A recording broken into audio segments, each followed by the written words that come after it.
Hello, Yellows, and welcome to this week's TNC Opposition Preview. Last time out, just in case you needed reminding, it was an extremely deflating 2-1 loss at home to Leeds. Up next, it's time to see whether we've got what it takes to beat fellow Premier League newcomers and high-flying, might I say, Brentford. And who better to give all the Brentford insight than huge Bees fan and co-editor of the Beesotted podcast and blog, Billy the Bee, a.k.a.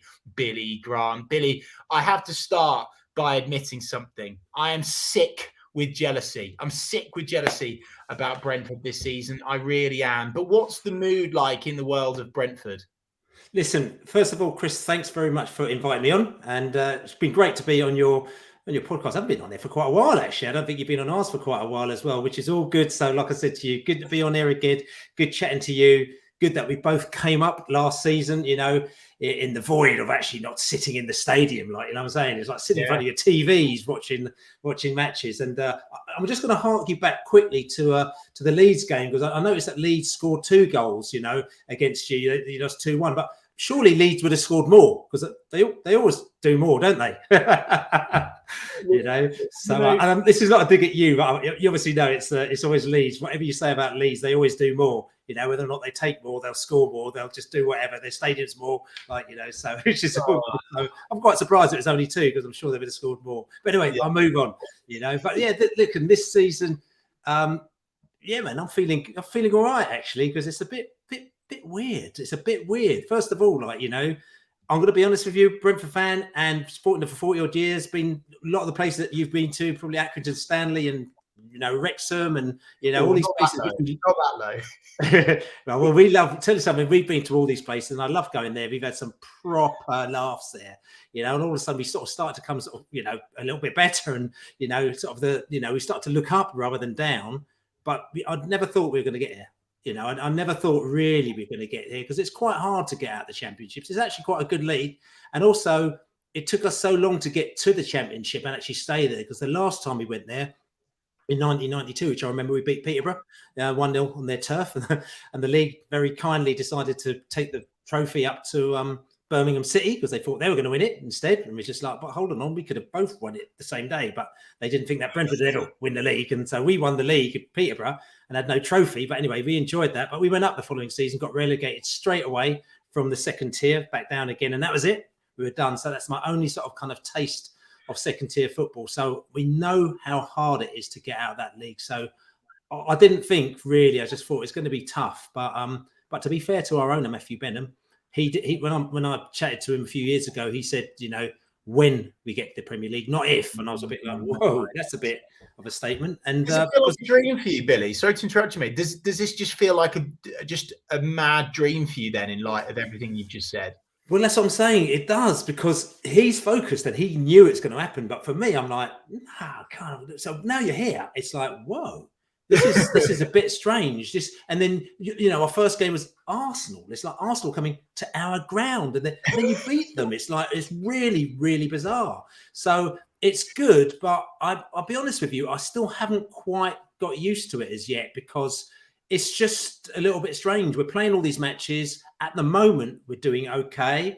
We're getting good crowds. We're having a big laugh, and it's all going all right so far. But I know it can change in a minute. So as you can see me here, I'm touching wood massively. I miss that feeling, Billy. And for those of you that want more content with Billy and I went on your podcast, Billy, and spoke at length about you boys and how I feel about Brentford, and how I'm very envious of your mindset, not just in terms of your management, your players, but as fans. I miss that feeling of just being like, wow, we're here. Everything's shiny. Everything's big. We've got all these stadiums, because eventually you get brought back down to reality, either by dodgy VAR decisions or going to Burnley, maybe, losing 3-1, or perfectly put, losing 3-1 to Burnley. So now you have been brought back down to earth a little bit, Billy. Are you perhaps a little bit concerned by that result away at Turf Moor, or are you still happy to be in the Premier League la la land, living the dream. Listen, the truth is, listen, we're happy to be here. We're having a laugh. We're intent on having a laugh. All the fans, if you come to Brentford, all the Norwich fans, and they've been down there. You come to our pubs, you can go to any pub. There's no bouncers on the door, any of that Premier League nonsense that you get. You go there, you have a laugh, and we're still in that mode because we're enjoying our football and we've been around for too long to try and get up our own arses about it.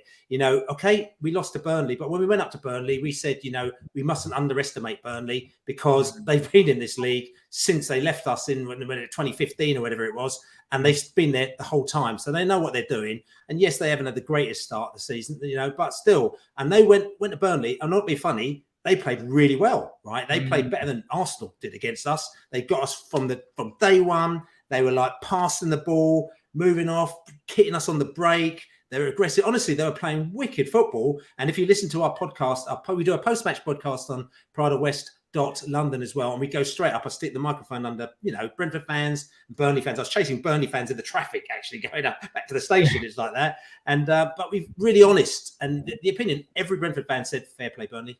You actually did us. You played brilliantly today. And the Burnley fans said, look, we were so happy because we've been really rubbish, but all of a sudden we were good today. But you, Brentford, we think you're going to be all right this season. So coming back to answer your question, it is a fear because you realise that, if you switch off for a minute, as they say, you could be in trouble. And we switched off in the third minute. We actually switched off in the first minute when the referee actually blew his whistle on Saturday, and we just didn't switch on after that. And we got hit in the third minute, and we just got done.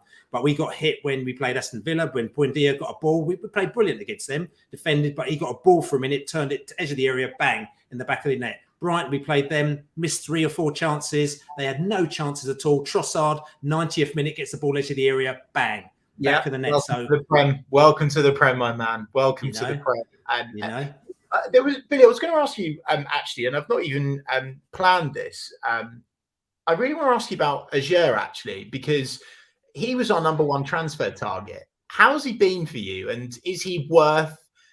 Is he worth the additional money that Norwich weren't willing to spend? He is brilliant. He is a Rolls Royce of a defender. He is fantastic. I didn't know too much about him, but when we were into him, and one of my friends who's an Arsenal fan. Billy, you're meant to say he's rubbish. Yeah, no, but I can't say he's rubbish. But my friend, Arsenal fan, who knew nothing about Brentford, said, "Oh my God, you got Ajer. I've been tracking him for years. He's a brilliant player." And also what I've found out is that Brentford actually, because they do their whole stats signing thing, and also what we do is that we do plan players well in advance. So we don't necessarily just buy them like we saw them yesterday, like Steve Bruce did to us with DJ Campbell. Saw him on Match of the Day and then rang up the next day and bought him, and we almost went bust off the back of it because we didn't go up. But no, we've been planning it. So we knew we've been tracking for about 4 or 5 years. So when he actually moved to, I think it was Finland or went with the team that he was at, we were actually when he moved from Celtic from Finland, we were tracking him. But he picks the ball up, he runs with the ball. He's a really classy defender, and we've seen the difference in our defence. So since we've got him, we've been a lot defensively tighter. But unfortunately, he's injured, and he's picked up an injury, and he's probably going to be out for. He could be out for a couple of months actually. Oh, wow. Well. Yeah. Oh, yes.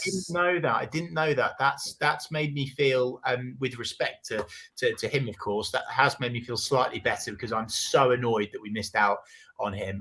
I must admit, I'm so annoyed. And Billy, it's all doom and gloom in the Norwich camp at the moment.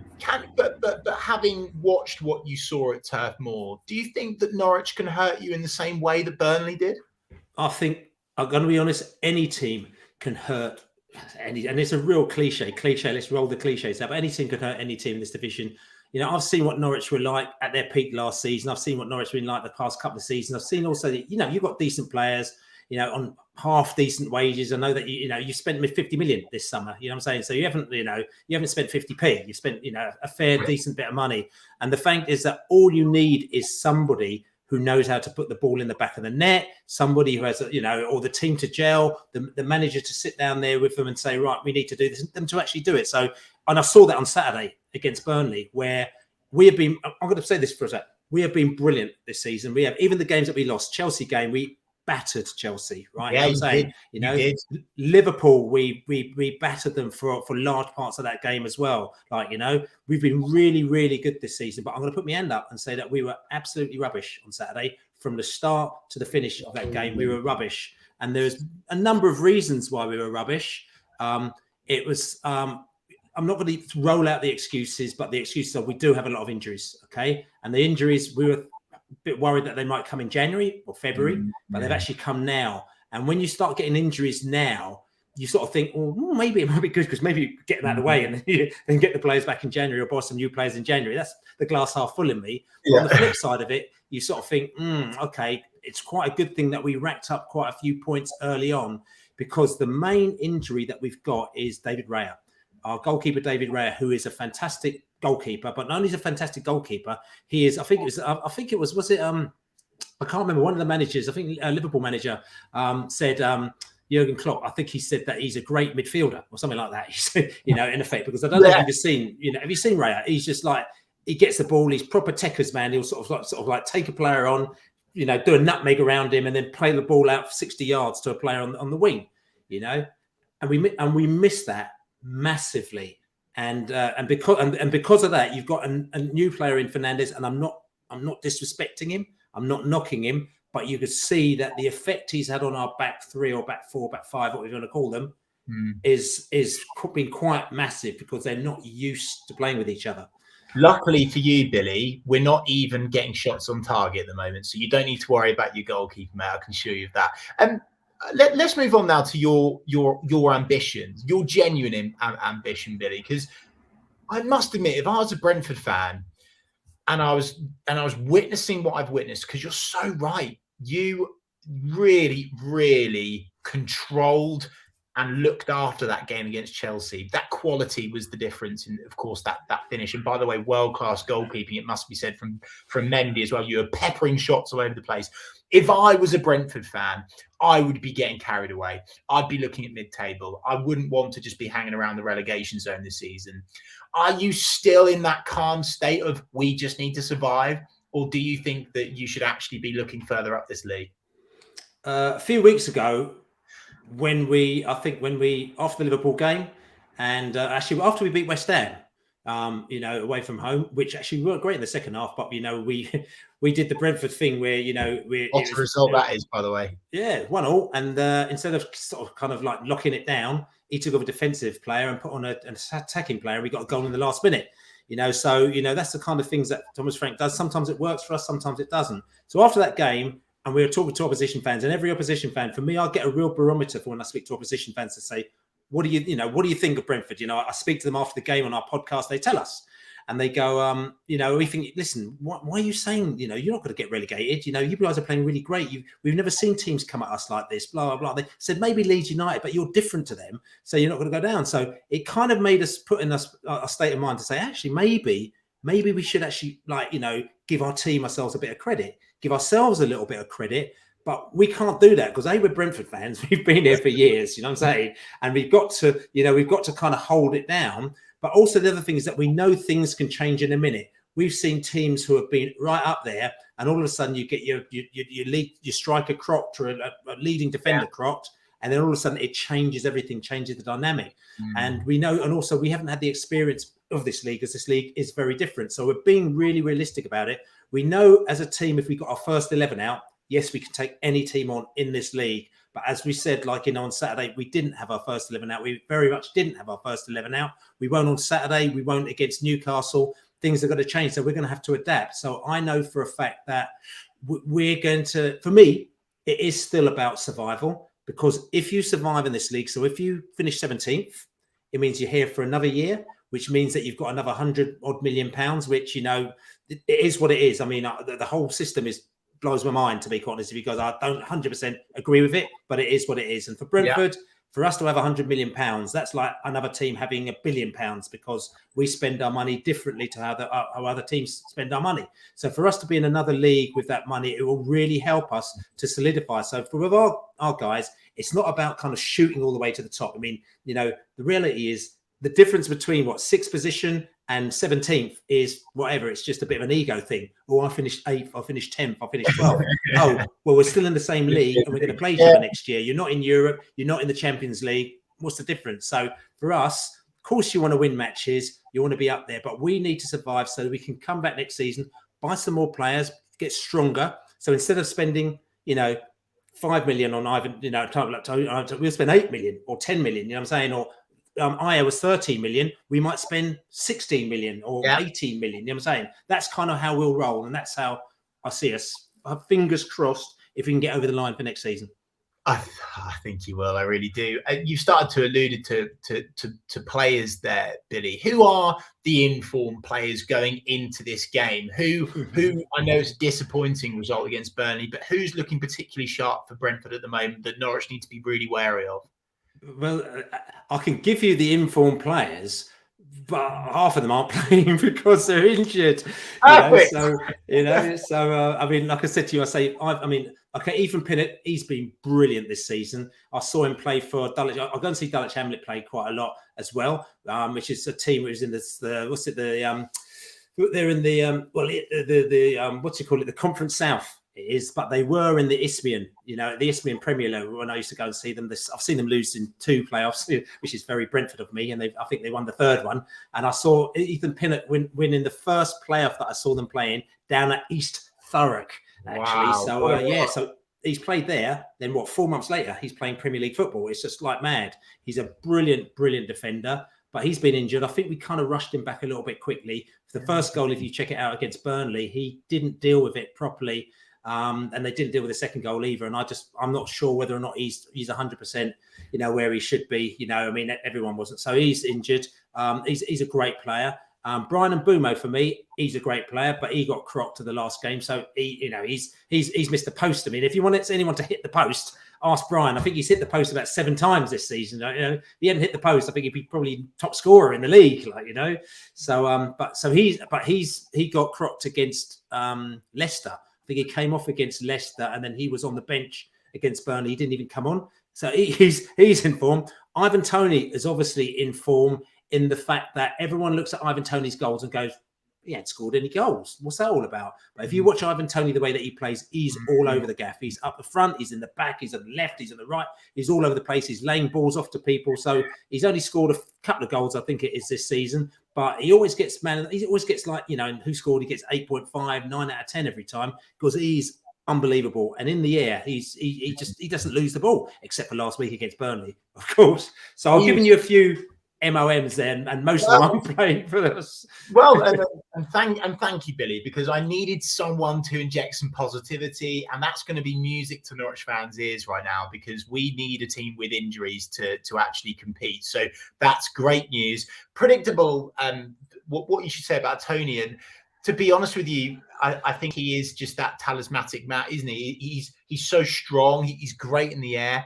And as much as it annoys me because he started giving Norwich some crap in the media last season, claiming that Brentford were going to catch them. But whatever you thought about that comment, and I know a lot of Norwich fans laughed about him for that, winner's mentality. And that's the difference at the moment, I think, between Brentford and Norwich. Billy, are you worried about the January transfer window? I wanted to ask you this because the way you've been playing, the players that you've got, the wages that they're probably going to be on, do you think that actually you potentially might see some of your crown jewels be prized away in January?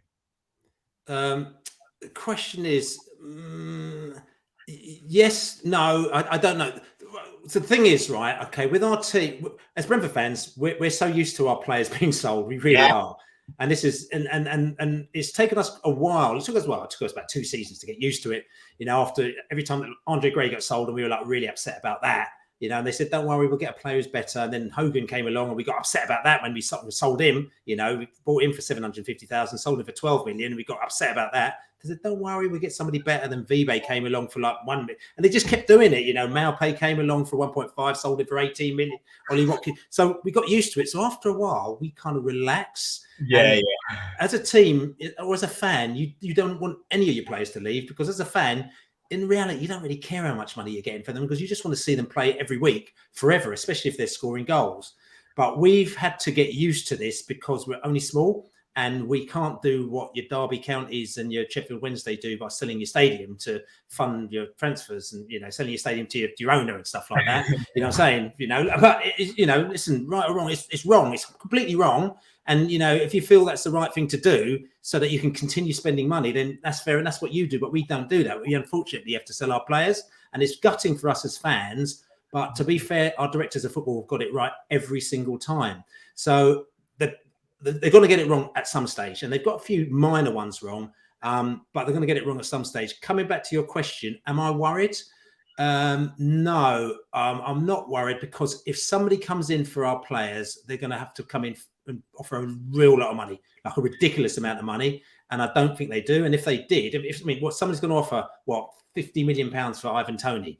He's scored 2 goals this season. You know what I'm saying? So unless somebody is really kind of like on the money, thinks like, he's a really a left field thinker, they might think, tell you what, I'm going to get that. Because if they offer, look, we'll take Ivan Toney off you for 10 million. We're not going to sell him. It's not going to happen, And Bumo as well, he hasn't scored enough goals. So again, somebody's not going to offer enough money for him. And if they do, then he'll go and then we'll buy somebody else. So at the moment now, I'm not really that worried. The only person maybe is Christian Norgard, who's been brilliant.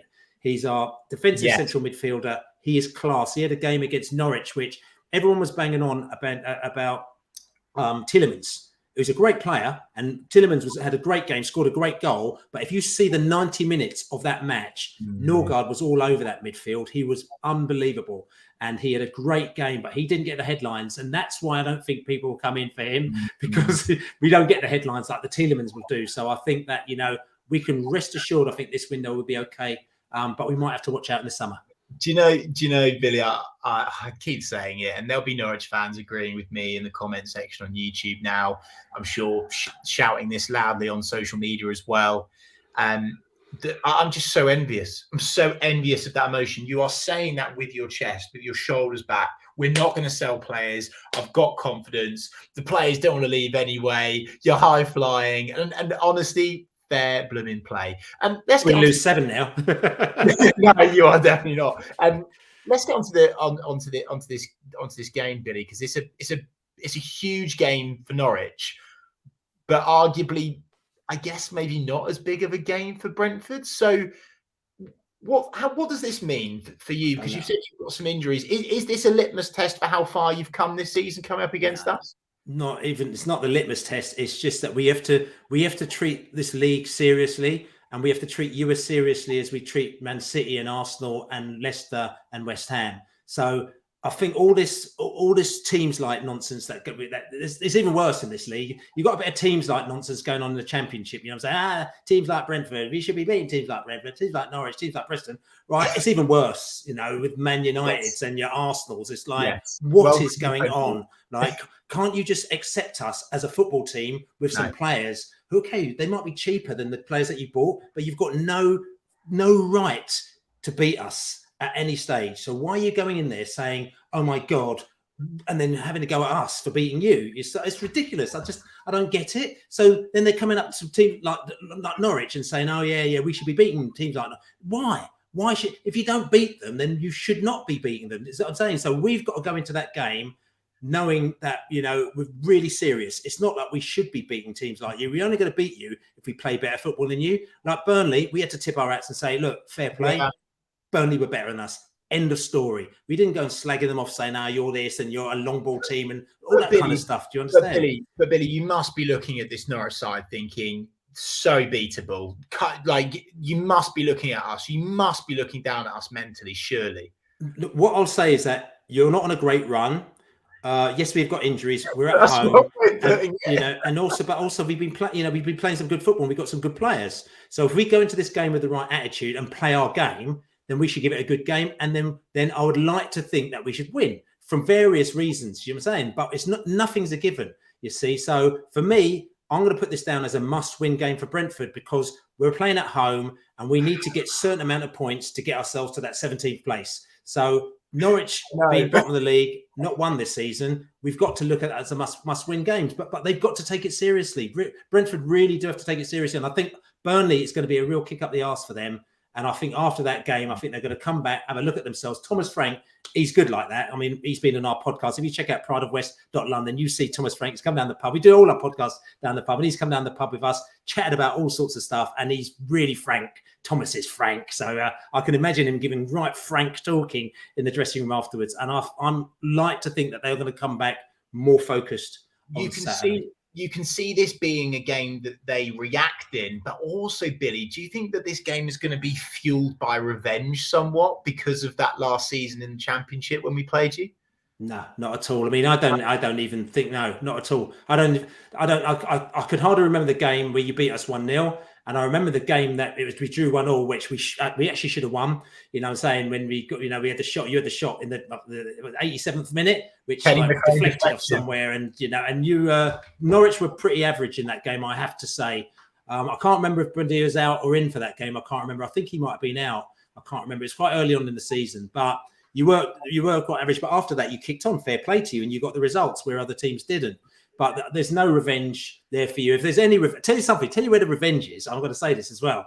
Last Sunday, when we played Leicester, and that bloody Maddison, all right, okay, because we remember when Maddison scored against us for you from about 30 odd yards, and then he came down to the Ealing Road and he was giving it the absolute large, and he really wound up the Brentford fans, and they've never forgotten that. So of course, when he's played for Leicester as well, he was getting tons of abuse from everybody as well, and he's only gone and scored, and he's run to the same end again and done the thing that Maddison does. He absolutely milked it. So there's more than that. It was the whole thing, and he just so that was the revenge. So he's not with you anymore. So you're fine. You're totally fine. Saying it's all focused on Leicester and James Maddison. And you're fine as well. I can tell you for free, because we ain't going to be having shots from distance. And I missed that about Maddison. He had that spark about him, that creativity. You could argue that we have got that at the moment, but he's being forced to play for the under-23s, but that's another conversation. But what I will say just quickly, and just to interrupt, because if you check out again, I keep saying about our podcast, PrideOfWest.London, which you are on, so thank you very much for coming on. That'll be live on Thursday morning as well. And we got this guy called Will, the spreadsheet winker, because we do all this whole stats, as you know, Brentford do stats. So he comes on and gives a little stats section, but he's actually done a little bit of stats analysis on Norwich. And what he said to you is that the fact is that you guys, when it comes to XG, you might love it or hate it. We, because we're Brentford fans, we know all about it. You're very low in creating chances. Okay, so you don't create loads of chances, and the chances that you have, I think you scored the least goals from them as well. But on the flip side of it is that you're very actually high, in effect, on the break. So basically, you're actually quite good on the break. You actually create quite a lot of opportunities on the break. Whether or not you actually put them into the back of the net, that's a different story altogether. But you're creating much more opportunities on the break than we are. So all you need to do is put one of them in the back of the net. You'll be okay. Billy, mate, you are being far too nice, and you are so in your first season in the Premier League. I'm telling you now, we are absolute garbage. You will be fine. Let's get to before we get to the crux conversation, Billy, I want to ask you, because I ask every fan, and I have to caveat it with, I doubt you'd have any of them right now. But if I had a gun to your head, hypothetically speaking, and I said you've got to sign a Norwich player, who would that player be and why? Okay, so for me, I would actually say it's going to be Max Aarons. Okay. Yeah, and the reason why is just because the player that we didn't buy in the window, we didn't buy a right back in the window. So at the moment now, what we're actually doing is that we're playing a player who actually used to play for you, Sergi Canos, who, as you know, he's like a left winger. Our left winger. We've got to talk about Sergi. Just quickly, let's go back to Max. I completely forgot Canos. I mean, he is one that frustrates me still to this day. What a diamond of a player he is. He's what a player. He's unbelievable. He loves Brentford. He loved Brentford when he was on loan for us. Why he went to you, I've got no idea, because he loved us. But obviously, it's not disrespect to you. But he just but you loved us. But obviously, his agent said for him to go. He went to you, and then he kept on just messaging and just basically saying, "I want to come back to Brentford." When he was with you, so he's come back to Brentford. And he's a real badge kisser, basically. That's what he does. He just badge kisses every game. He's just he's so happy to be there. He's so enthusiastic. He had a terrible injury, and he was out for a year. And when he came back, he actually got quite dog's abuse from a section of the Brentford fans. Which was quite bad, and it actually got him really down and quite depressed and everything like that. But he's picked himself up from that, and he's put himself back into the frame, and he's actually a really, really good player. And then what's happened is that because we couldn't get a right back, because our right back went back to Denmark, he ended up going as a right back. So we play him as a right wing back, even though he's a left winger. Okay. I know, which is like really quite bizarre. So I'm saying the Max Aarons because I know that Max Aarons plays in that position. Yes. However, this is not a disrespect to Sergi, but I'm saying is that if Max Aarons was there, then we could free Sergi up to come further up the pitch and start creating a little bit more havoc in the areas that he normally does. Because at the moment now he's back there causing havoc in the wing back position. You've got me more annoyed, Billy, because I came onto this going, right, I'm just going to need to suck up the pressure, swallow my pride, admit that Brentford are being a much better team than us on and off the pitch this season. But you've said a couple of things that have wound me up, actually. One, Maddison. Yeah, we had to sell him. What a player he was. Now, Sergi Canos as well. Another one that I feel slipped through the net at Norwich City. Billy, let's start to finish things up now. But before we do, I just want to plant the seed with you, our head-to-head. I always go through this with the opposition fan, just in case it changes their mind.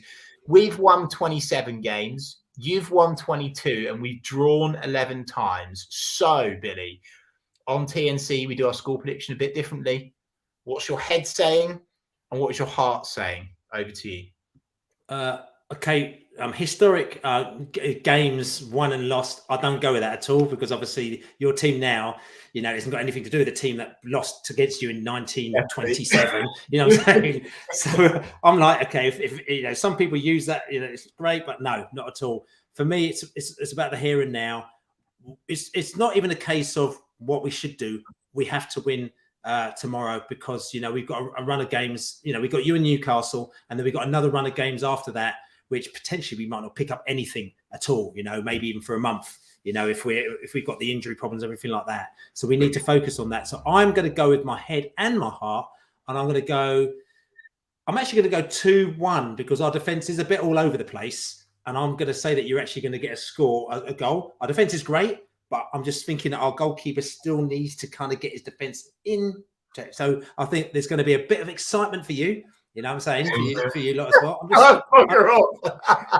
I'm just saying that. I think listen, you've invited me to do a podcast, and for me to come on and say it's going to be a 1-1 or it's going to be 2-0, it's no fun for anybody. It's no fun for us. So listen, even if I get it wrong, it doesn't really matter. I'm just happy to be here in the Premier League. And listen, if we lose, we lose. I've enjoyed it. It's going to be a good match. You guys and girls come down, come to our pubs, have a good drink, have a good laugh with us. I'm going to go 2-1 to Brentford because we need to get that win. We need to get back on track. We need to know our injured players can actually fit into the team because it's a bit of a worry at the moment. Do you know, Bill? I think that's where my heart is, which is sad. I think my heart is saying this is going to be a 2-1 loss. I'd love to see us score a goal, particularly from open play. But my head is saying this is going to be a comfortable 2 or 3-0 win for you. We are in tatters. We've got no philosophy, no identity, completely lost our way, trying and testing formations. So, yeah, for me, that's where I'm at. Billy, I really wanted to say a huge thank you to you for coming on, mate. Genuinely, by far, the most down-to-earth, proper football person we've had on this opposition preview. So thanks, mate. I really appreciate you coming on. Now, listen, I really appreciate you inviting me on. And like I said to you, it's good to see all the Norwich fans again. I'm looking forward to seeing you all on Saturday as well. I mean, I won't see you all because there's 2,000 of you, but I'll see a few of you. You're welcome to come down to our pub, which is the Globe, which is quite a lot of the Norwich fans used to come there before, which is about 15 minutes walk from the stadium. But you can actually get a beer in there with us. The pubs by the stadium, you struggle to get a bit of a beer. But like I said to you, go down the Globe, just walk underneath the motorway and you get to ground in 15 minutes from there. And it's friendly. You can wear your colours. It's no problem whatsoever. Billy, last thing, do us a favour and tell the owners of the Globe to start brewing like they've never brewed before, because we are going to need a lot of beer to get through our game. I can assure you that. Thank you so much for coming on, Billy, once again. And thank you so much to everyone for watching this opposition preview. As always, if you've enjoyed it, feel free to give us a big thumbs up on YouTube. If you're watching this on social media, feel free to share and engage with us. We are at Talk Norwich City. Fingers crossed, and I've said this every single video this season, fingers crossed, the next time I speak to you, lovely lot, will be after our first win of the season on the Ball City. Come on.